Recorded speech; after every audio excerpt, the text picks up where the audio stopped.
Olá pessoal, tudo bem? Hoje é terça-feira e você sabe, toda terça-feira é dia de Projeto Trabalho e Debate. Esse maravilhoso projeto que eu tenho a honra, o prazer, o privilégio de co-coordenar juntamente com Danilo Gaspar. E hoje justamente é ele, Danilo Gaspar, um dos nossos co-coordenadores, que vai fazer a resposta da pergunta da semana. E qual é a pergunta da semana?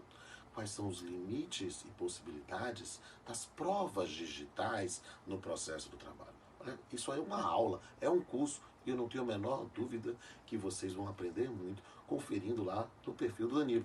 E aproveite para seguir todos os professores e professoras do Projeto Trabalho e Debate, que eu, Tchutchucão, Camille, Carlos, Ana e Hans, que está lá fora, estamos aqui participando. Até a próxima. Fala galera, vamos começar de uma maneira bem diferente a resposta dessa semana do Projeto Trabalho e Debate. Se lembre, quem está com vocês aqui dessa vez é Danilo Gaspar. Você que está acompanhando a resposta dessa semana, pegue seu iPhone aí, caso você tenha um iPhone, entre lá em Ajustes. Depois de Ajustes, vá lá em Privacidade. Dentro de Privacidade, clique em Serviços de Localização. Dentro de Serviços de Localização, vá até o fim, role até o fim e aperte Serviços do Sistema. Mais uma vez, role até o fim e vá em Locais Importantes. Se os seus locais importantes estiverem desativados, beleza. Caso eventualmente essa funcionalidade esteja ativada, verifique aí o que o seu serviço de localização fornece a você e a qualquer um que tenha acesso a esse sistema em termos de locais importantes, em outras palavras, em termos do seu passo a passo no seu dia a dia, desde o momento em que você ativou o iPhone. Fala galera, e aí, o que achou dessa introdução da nossa resposta? A intenção não foi te assustar, a intenção não foi revelar nada que não estivesse a nosso alcance. Basta a gente entender o mundo que a gente está vivendo. Basta a gente perceber que essa era digital, na qual todos e todas estão inseridos, nos leva à quebra de paradigmas, nos leva e nos impõe reflexões que até determinado tempo a gente não se preocupava e não precisava ter. É por isso que é tão importante falarmos um pouco sobre provas digitais, limites e possibilidades das provas digitais. O fato é que não tem como negar, o mundo hoje está na ponta de um dedo. A gente aqui com um dedo e mexendo ali no nosso smartphone, enfim, qualquer tela ali que seja touchscreen, a gente consegue acessar qualquer informação. E é por isso que quando a gente pensa no âmbito do processo judicial, e não posso negar, é claro que o meu diálogo aqui, até porque a gente está dentro do projeto Trabalho e Debate, é um diálogo mais voltado para o processo trabalhista, mas não se esgota nele. Quando a gente pensa no processo judicial e a sistemática das provas digitais, a primeira coisa que a gente precisa ter em mente é uma definição de prova digital. E eu vou compartilhar com vocês uma definição que eu proponho, simples, objetiva, que a partir dela a gente, quem sabe, busca entender um pouco esse mundo digital. Prova digital, portanto, pessoal, é toda e qualquer prova mediada por tecnologia. Quando eu digo prova mediada por tecnologia, eu digo uma prova cujo acesso a ela depende de instrumentos tecnológicos, ou uma prova cujo próprio conteúdo da prova é um conteúdo digital, é um conteúdo criado, construído com instrumentos tecnológicos. Então, se estamos diante de uma prova mediada por tecnologia, exemplo, um print de uma postagem no Instagram. Aquele print foi feito a partir de um conteúdo disponibilizado pelo seu titular mediante recursos tecnológicos. O acesso aos serviços de geolocalização, aquele vídeo no início aqui da nossa resposta, aquele acesso à geolocalização é também um exemplo de prova digital, porque depende de instrumentos tecnológicos.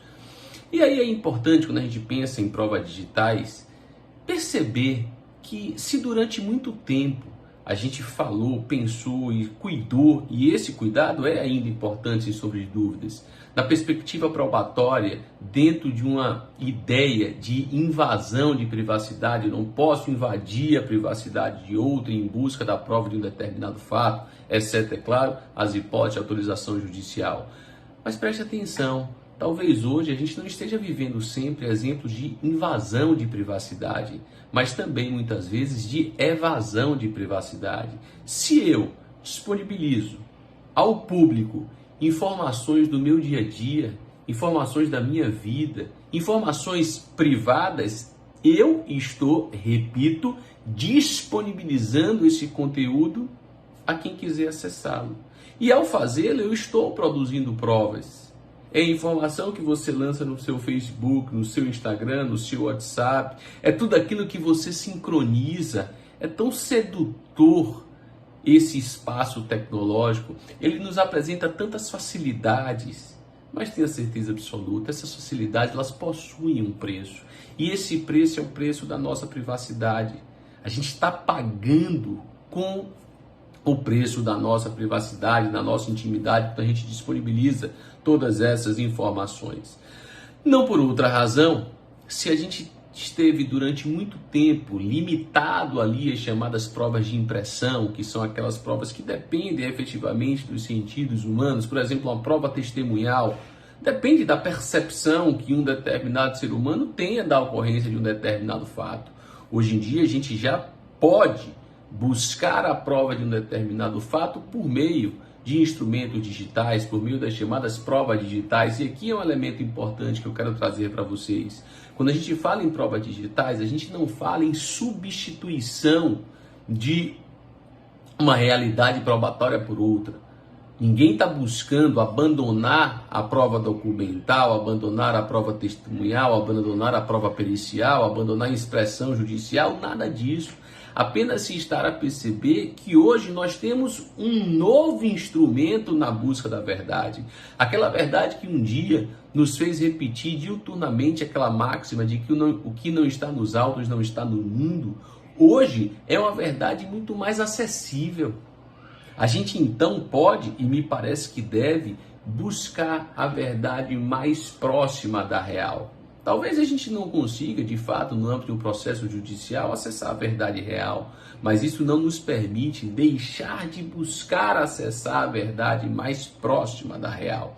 E, para tanto, cabe utilizarmos tanto das provas de impressão, que são as provas que já estamos acostumados, como das provas digitais. Obviamente que o uso das provas digitais nos leva a uma reflexão acerca dos seus limites e das suas possibilidades. Por isso que é tão importante diferenciar, por exemplo, fontes abertas de fontes fechadas. As fontes abertas são fontes cujo acesso à prova digital é feito a partir da disponibilização do conteúdo pelo próprio titular do dado. São aquelas informações que eu coloco lá na minha biografia do meu Instagram. Já as fontes fechadas são fontes que de fato dependem de autorização judicial para o seu acesso. É um dado bancário, é um dado específico de um aplicativo de mensageria que se busca ali acessar o conteúdo daquelas conversas que foram objeto de um determinado diálogo. Mas muitas informações, pessoal, a gente consegue obter e a gente disponibiliza mediante as chamadas fontes abertas. O uso, contudo, de toda e qualquer forma digital no âmbito de um processo judicial requer a observância de determinados direitos fundamentais, entre eles inviolabilidade do sigilo, privacidade, contraditório. Eu não posso simplesmente admitir que no âmbito de um processo, uma parte ou um juiz se valha de uma prova que ele acessou mediante fonte aberta. O juiz entrou no Instagram de um dos sujeitos do processo para tentar confirmar um determinado dado e ele possa se utilizar daquela prova ali sem que antes ouça os sujeitos do processo. O contraditório aqui é fundamental, até porque a pessoa pode e certamente deve trazer informações acerca daquele conteúdo, não apenas respeito ao contraditório, mas a própria violação da decisão surpresa. E só para partir aqui para uma análise mais concreta, daí você poderia estar se perguntando, mas Danilo, me dá um exemplo de uma possível utilização de uma prova digital no âmbito do processo de trabalho. Eu vou te dar 2 exemplos. Imagine que você esteja diante de um caso em que se discute uma justa causa de um trabalhador, uma reversão de uma justa causa de um trabalhador que fora dispensado sob o argumento de que havia faltado injustificadamente. E aquele trabalhador alega, por outro lado, que naquele dia ele não faltou injustificadamente. Ele ficou preso em um trânsito por conta de um acidente que houve, que fechou a pista, ou então ele passou o dia inteiro buscando ali atendimento em um determinado posto de saúde. Ele não tinha a prova, o documento em si provando que ele estava lá. E esse trabalhador, com aquele serviço de geolocalização ativado em seu celular, ele apresenta em juízo o serviço de geolocalização que mostra que naquele dia, de tal hora até tal hora, ele estava presente naquele local, que é justamente o endereço do posto de saúde. Olha que elemento importante em termos de prova. De outra maneira, podemos pensar numa ação de vínculo de emprego entre empregado ou empregada doméstica. A gente sabe que a lei do trabalhador doméstico exige, para fins de caracterização do vínculo de emprego, uma prestação de serviços por mais de 2 dias de semana. Geralmente, a gente sempre busca ali prova testemunhal para isso. Por que não também um serviço de geolocalização? Por que não esse serviço mostrar que aquele trabalhador, aquela trabalhadora se deslocava de fato 4, 5 vezes por semana para aquele mesmo endereço? Mas nunca se esqueçam, o contraditório, porque a parte ré nesse mesmo processo pode dizer, pode alegar e pode comprovar, olha, ela ia 5 vezes na semana para esse endereço, que é de fato o meu prédio, mas ela prestava serviço para várias pessoas, em vários apartamentos. O que não quer dizer que cada vez que ela ia para esse endereço, ela prestava serviço na minha residência. Percebam então como vai ser fundamental nesse processo somar a prova digital à prova de impressão, uma testemunha que comprove isso, que ela ia ou ele ia 5 vezes por semana, mas em cada dia prestava serviço em uma determinada residência. Enfim, pessoal, o fato é que a gente precisa se aproximar desse mundo. A gente precisa perceber que faz parte desse universo. A gente precisa compreender os limites e as possibilidades da tecnologia como um todo.